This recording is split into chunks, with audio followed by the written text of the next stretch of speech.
Now, I may not understand all the reasoning behind God's choice to use this little nation of Israel, but Israel, as you often say, Jimmy, is special to God by covenant. That's right. He's just made a covenant. That's right. And whether I understand it or not is immaterial and irrelevant.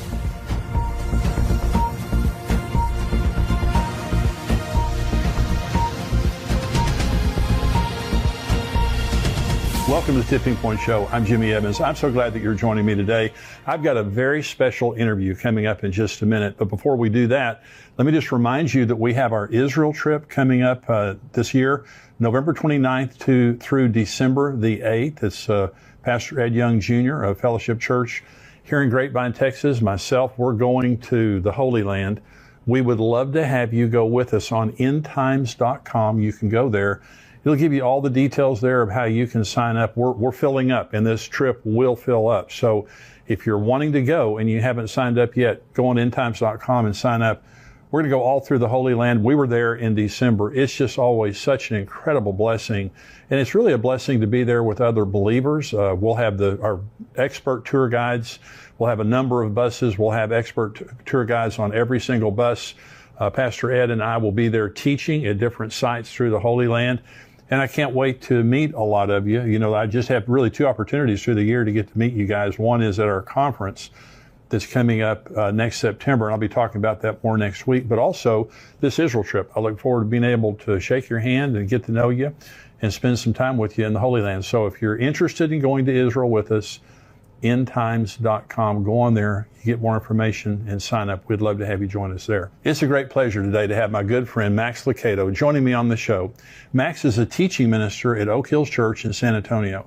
He isn't just a best-selling Christian author. Except for the Bible, he is the best-selling Christian author of all times with 92 million of his books in print. I know most of you watching and listening right now have been blessed by Max's books and ministry. But today he's here with me to talk about the end times. Max, welcome to the show. Thank you so much for joining me. Oh, it's great to be with you, Jimmy. You know, I hold you in such high esteem. I love you. And I'm honored and grateful that we have this opportunity for this conversation. Well, I feel the same way about you, Max, and I very much appreciate your friendship and encouragement over the years.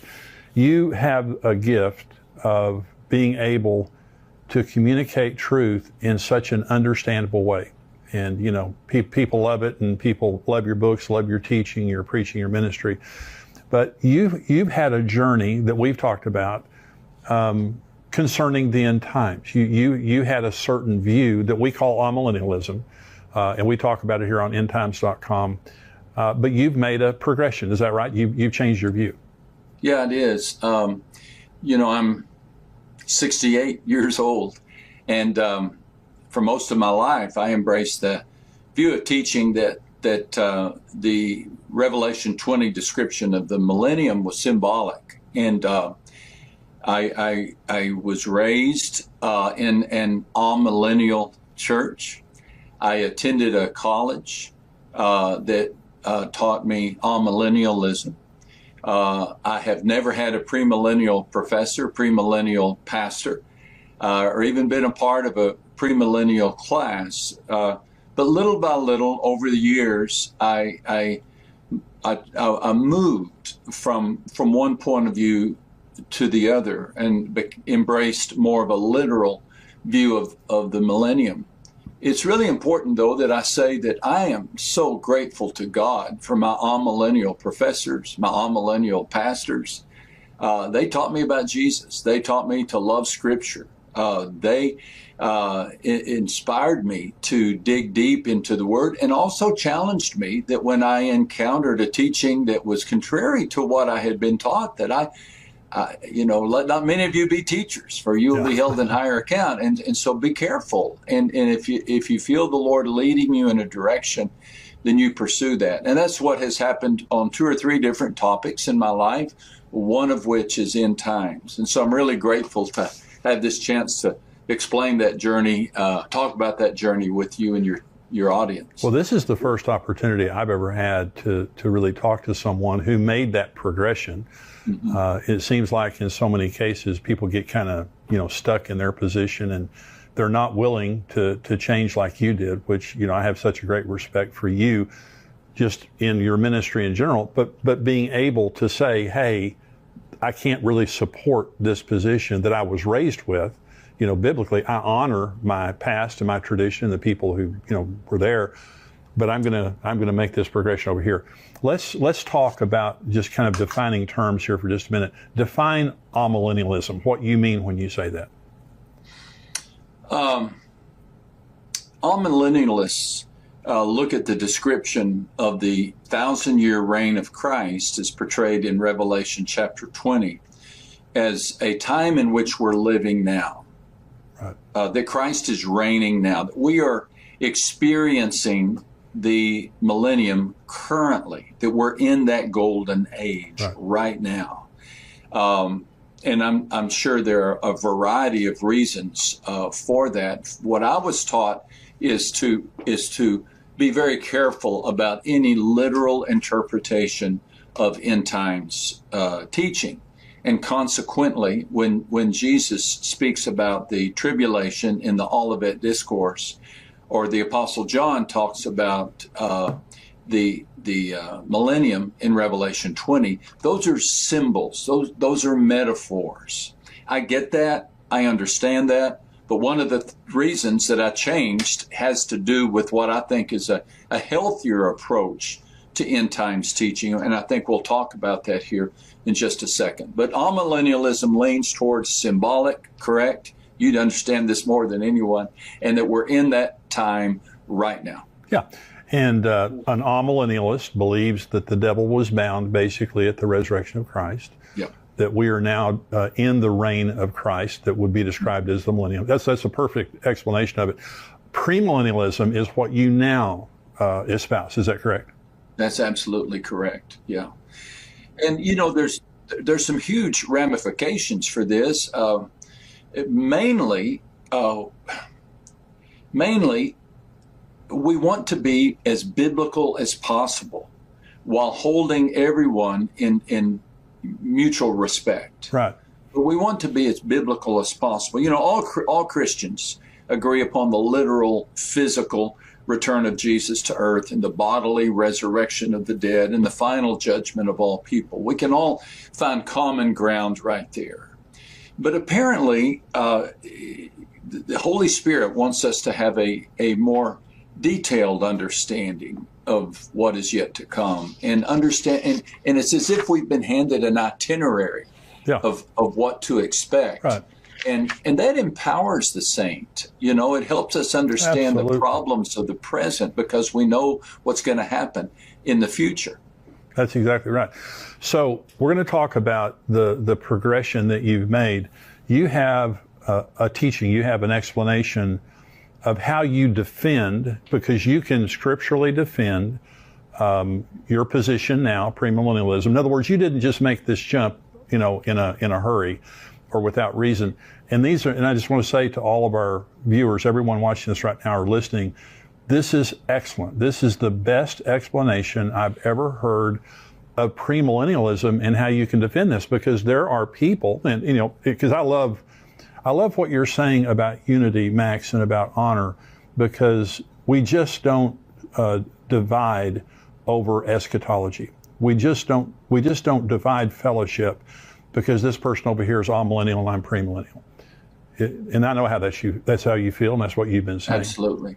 And so, but there are words that go back and forth. For example, I know from the amillennial camp, there is the teaching that John Nelson Darby, the rapture and, the dispensational theology really didn't begin until the 18th century. And a lot of amillennials, they'll use that argument that it's a very recent teaching, but you're going to explain here. So let's go through. You have an acrostic, and I want you to go point by point, and we'll talk about it when you finish each point.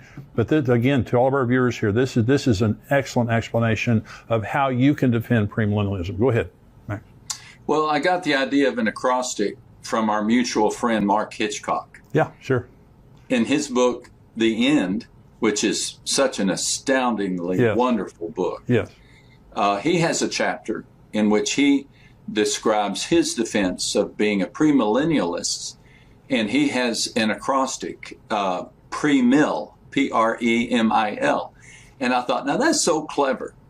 As I began to sense a shift in my own heart, I wanted to be able to explain this because, again, many of my friends are amillennial.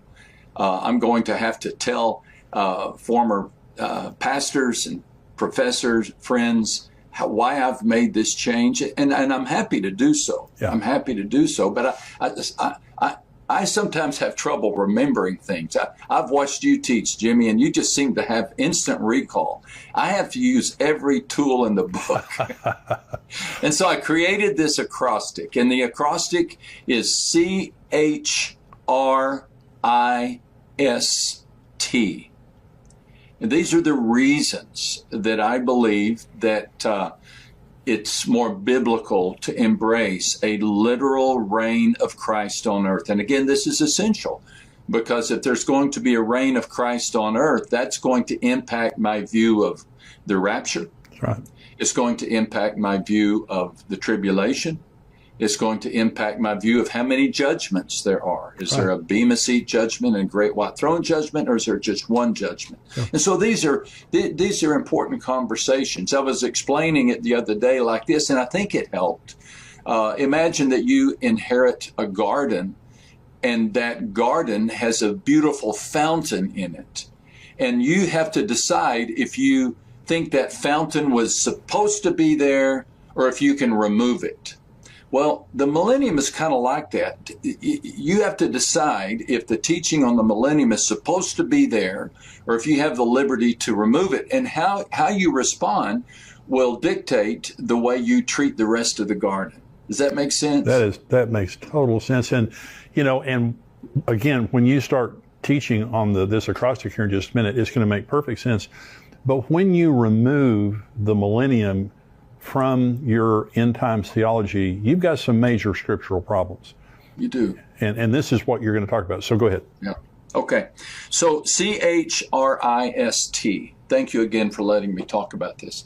C reminds me of the phrase covenants yet unfulfilled. I believe that covenants govern end times. That covenant, God has made promises, specific promises, and that the place for me as I began studying end times is not so much in the prophecies, but in the covenants. That God has made some promises, and He is a covenant-keeping God, and He has to fulfill these. And so the only way that these covenants can be fulfilled is in a literal reign of Christ. Let me just give you 2 or 3 examples. Now, we could talk the whole time about just this covenant, but the earliest covenant is Genesis 1:28. Be fruitful and multiply, fill the earth and subdue it. And then Adam and Eve are told to have dominion over the fish of the sea, over the birds of the air, over the cattle, over the earth, and every creeping thing that creeps on the earth. Now, we know what happened. God gave this instruction to Adam and Eve to rule over and to subdue creation. And this creation is on the earth, yeah, not in heaven. Adam was created to oversee it, but he didn't. With temptation came the rebellion and the fall and the curse. Consequently, humanity has fallen away from its intended position to oversee the earth. I don't know anybody who's commanding beluga whales these days. So what does God do about this covenant? Does He just say, oh, they messed up, so I'm changing my plan? I don't think so. I think the gifts and calling of God are irrevocable. In our lives, we have to change horses in the middle of the stream, but God doesn't. God doesn't. And the way this covenant will be fulfilled, or one way it'll be fulfilled, is a time in which we will reign with Him. As 2 Timothy 2:12 says, we will reign with Him. A fulfilled covenant demands that there be a time in which we reign with Christ on the earth, and we subdue creation. We don't oppress creation, but we oversee creation. That's just one example of a covenant yet unfilled. Then the other covenant that's especially important, although I have about 4 or 5 here, but the other covenant is the promise of God to Abraham about Israel. Blessings to Abraham for his life, the blessing of many descendants for Abraham, and then most of all, the guarantee of a specific piece of land forever. Genesis 15 and verse 18. God said, to your descendants, I will give this land. Now, this land includes modern-day Israel, plus parts of Egypt and Syria and Lebanon and Iraq. This covenant has yet to be fulfilled. Yeah. It's yet to be fulfilled. Now, if God doesn't keep his promise to Israel, how do I know he'll keep his promise to me? That's right. So this is a high-stakes question. Now, I may not understand all the reasoning behind God's choice to use this little nation of Israel, but Israel, as you often say, Jimmy, is special to God by covenant. That's right. He's just made a covenant. That's right. And whether I understand it or not is immaterial and irrelevant. But God has made this covenant. He's a covenant-keeping God. So a millennium allows for this covenant to be fulfilled. A millennium, a 1,000-year reign in which Christ reigns on the earth, in which he gifts Israel with this promised property, allows for that. The amillennial position says, well, that's all symbolic. God didn't really make that promise, or he did make it and the people didn't fulfill it, and so God had to change his mind. I think millennialism, premillennialism, allows me to respect the covenants of God. Yes. And embrace them. And that's a huge issue, because if God can't keep his covenants to Adam and Eve, to Abraham, how do I know he can keep his covenants to save my soul? It's just so well said. So I want to ask you about Israel related to amillennialists. For example, amillennialism, replacement theology flows out of amillennialism. Would you agree with that? Yes, sir. Yeah. And so they simply believe that the church has replaced Israel, because Israel after AD 70 didn't exist until 1948. And of course now they do exist again. How does the amillennialist view what's happening right now? Is Israel, do they see it as just immaterial and just kind of a lucky thing, or do they think there's anything significant to it? 1948 sure changed the game, didn't it? It sure did. Well, I mean, everything changed. I think it would have been easier to be an amillennialist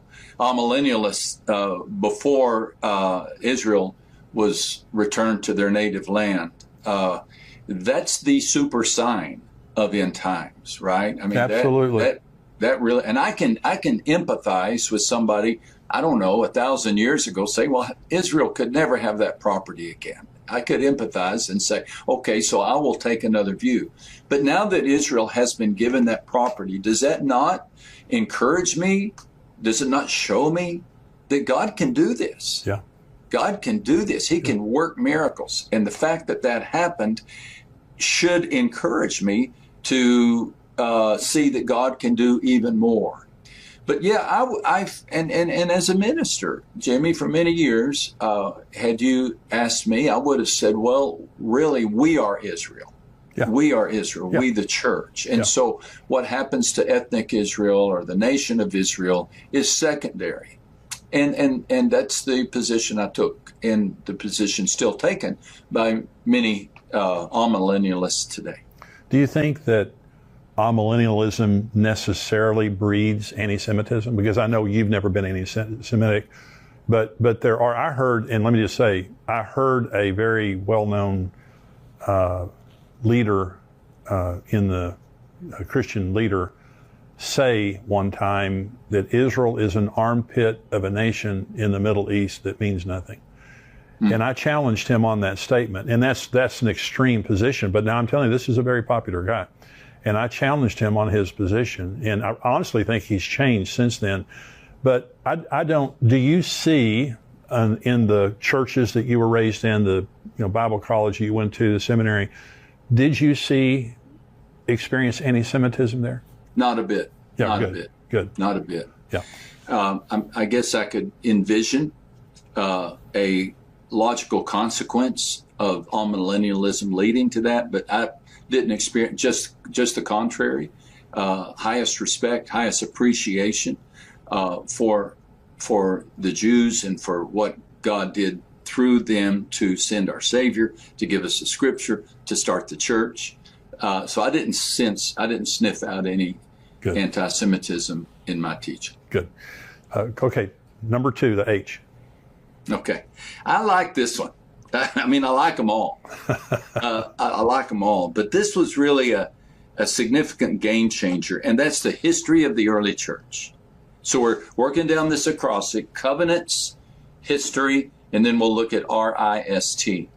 But the history of the early church, I was really surprised to learn that for the first 300 years of church history, the leaders were premillennial. Yes. Most significant among them was Papia, the bishop of Hierapolis, a disciple of none other than the Apostle John. Wow. Man, I nearly fell out of my chair when I read this. Because here's a student of the Apostle John who taught and promoted premillennialism.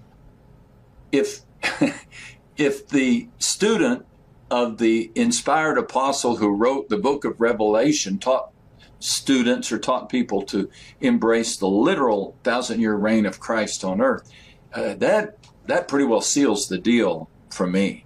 And then we could add to that, I've got my list here, Irenaeus, Tertullian, Justin Martyr, who said, I and every other Orthodox Christian feel certain that there will be a resurrection of the flesh, followed by 1,000 years in the rebuilt, embellished, and enlarged city of Jerusalem, as was announced by the prophets of Ezekiel, Isaiah, and others. Wow. So the fact that the fathers of our faith embraced the promise of an earthly reign of Jesus is extremely compelling to me. Extremely compelling. And again, because I've been premillennial for a long time, there is this constant statement that is made that dispensational theology really was invented, and I do agree that John Nelson Darby and Schofield and others, they defined it. They Right. helped us understand it, but they didn't invent it, because as you're saying, the early church father, for the first 300 years, all the early church fathers were premillennial. They believed in a literal millennium, and the rather than premillennialism being new, amillennialism, and I know it started about the 4th century, but still, it's the newer teaching, not premillennialism. Jimmy, can I ask you a question? Sure. Do you have a sense for what caused amillennialism to begin, what the seeds of the teaching were? If for the first 300 years the church believed in the 1,000-year reign, was there a key teacher or a moment, or do you have a sense for that question? Yes, it was Platonic dualism. It was one of the reasons. Plato taught that everything material was evil and everything spiritual was good. This is where Docetism